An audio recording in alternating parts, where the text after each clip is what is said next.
बिस्मिल्लाहिर्रहमानिर्रहीम। बोलते कालम के साथ मैं आमिर रज़ा खान और एक और खुशी की खबर कि था जिसका इंतज़ार वो शाहकार आ गया। जी हाँ, शुमाली कोरिया का इंतज़ार था कि वो अमेरिका ईरान जंग पर क्या रद्द अमल देता है। इतनी मीम्स बनी कि मैं खुद भी हंसता रहा और लोगों को फॉरवर्ड भी करता रहा।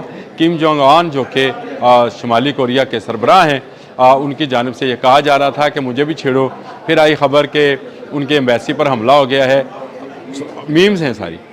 उनकी एम्बेसी पर हमला हो गया जो तेहरान में मौजूद है और इस तरह वो इस जंग में शामिल हो रहे हैं, लेकिन कोई मुसद्दक़ा इत्तला किम जोंग उन की तरफ से नहीं आ रही थी जो कि आ गई। और उन्होंने एक बयान दिया है ईरान अमेरिका जंग पर। उन्होंने कहा कि हम बगौर देख रहे हैं कि ये जंग जो है ईरान पर मुसल्लत की जा रही है और हम इसमें जो है इस बात पर गौर कर रहे हैं कि शामिल हुआ जाए। हम इससे दूर नहीं रह सकते हैं। ईरान और शुमाली कोरिया का आपस में गहरा रिश्ता है। शुमाली कोरिया अनडिक्लेयर्ड न्यूक्लियर पावर है और हर आने वाले दिन के साथ एक नए मिसाइल का तजर्बा करती है। हत्ता कि यहाँ तक कि डोनाल्ड ट्रंप जब साउथ कोरिया जा रहे थे, उस वक्त भी आसियान की कोई मीटिंग थी, उस वक्त भी शुमाली कोरिया ने एक मिसाइल फायर किया था जब पूरी एयर स्पेस डोनाल्ड ट्रंप के लिए बंद थी। अब से एक दिन पहले उसने एक और नए क्रूज़ मिसाइल का जो है कामयाब तजर्बा किया और अपनी बेटी के साथ बैठकर उस मिसाइल तजर्बे को देखा और उसमें उसके बाद ये बयान दिया कि वो ईरान अमेरिका जंग जो है इसको गौर देख रहा है। ईरान इसमें मजलूम है, अमेरिका इसमें हमलावर है।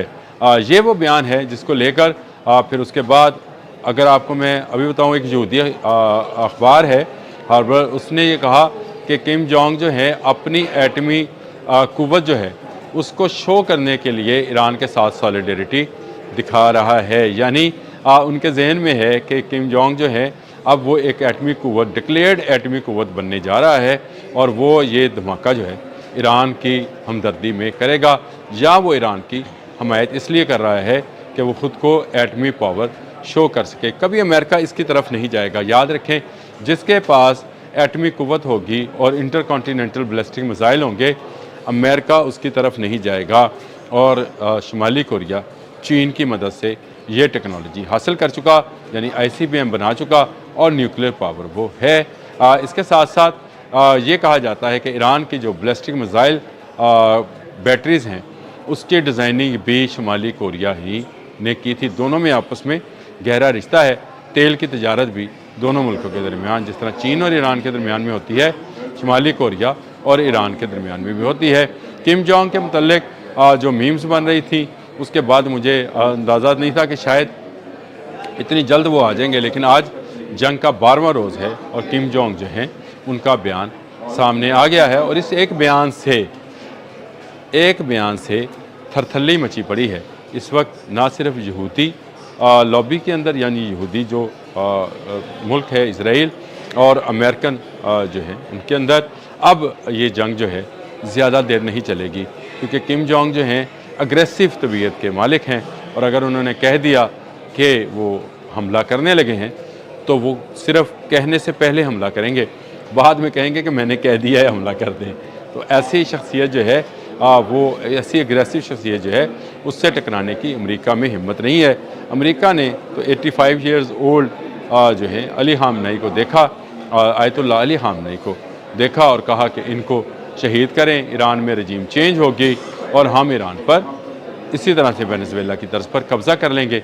ऐसा ना हुआ, मुश्तबा खामनेई आ गए जो कि बेटे हैं अली खामनेई के और वो ज़्यादा अग्रेसिव हैं। और उसके बाद से अब तक जब मैं आपसे गुफ्तगू कर रहा हूँ, पासदारान इनकलाब ने एक सेकंड के लिए भी हमलों को नहीं रोका है, बल्कि हमले जो हैं बढ़ाए जा रहे हैं। और अब जब किम जोंग का बयान आ गया, जब शुमाली कोरिया से एक बयान आ गया, तो अब तो ईरान मज़ीद हमले करेगा और मज़ीद शेर होगा, यानी अब उसमें मज़ीद ताकत जो है वो नज़र आएगी। किम जोंग का इस जंग में आना इस जंग को बंद कराने के मुतरादफ होगा, यानी या तो ये जंग बंद होगी या फिर इज़राइल जो है सफ़ाई हस्ती से हमेशा हमेशा के लिए मिट जाएगा, क्योंकि इनमें ताकत नहीं है। अगर ये ईरान का मुकाबला नहीं कर सके हैं तो एक ऐसी कुव्वत का जिसके पास इंटरकॉन्टिनेंटल बैलिस्टिक मिसाइल और क्रूज़ मिसाइल्स की एक